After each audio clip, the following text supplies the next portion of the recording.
Okay, so first we're going to start with the cap. Here I am going to outline a diamond shape on the cap. Once I'm done with that, I'm going to go ahead and outline the bottom portion of the cap. Then I'm going to go ahead and just get right into it and start flooding the top portion of the cap very carefully.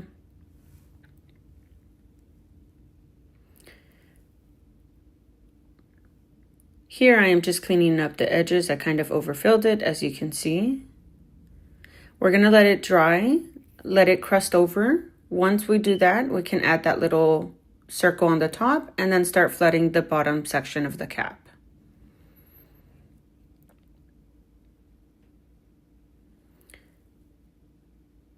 Same thing, I tend to overfill it, just cleaning up the edges, make it look a little cleaner.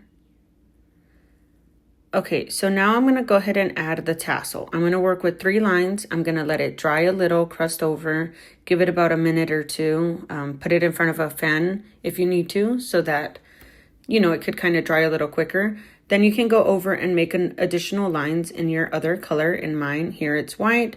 I'm working with red and white, so I'm just alternating. It's tedious, but that's how I get it to kind of bring it more to life.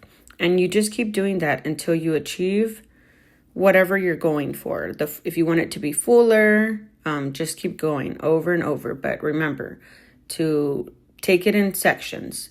3 lines, let it crust. Once it crusts, add 3 more lines, and so on.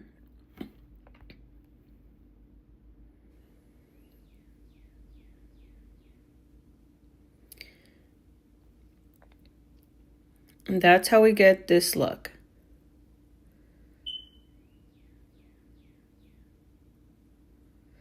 All right, next we're going to go ahead and work on the gown.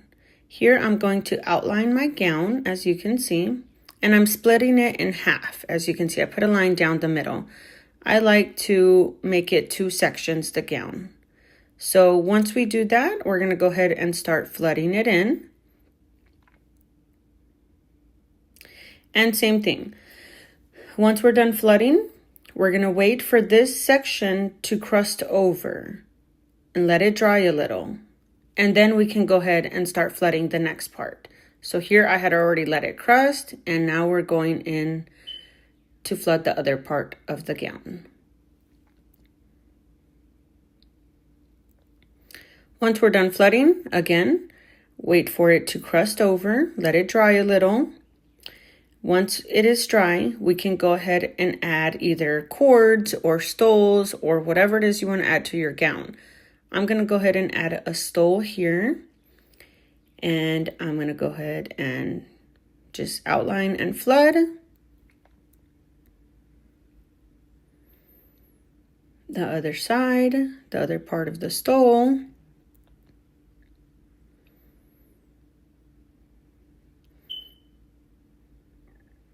And we're going to let that dry.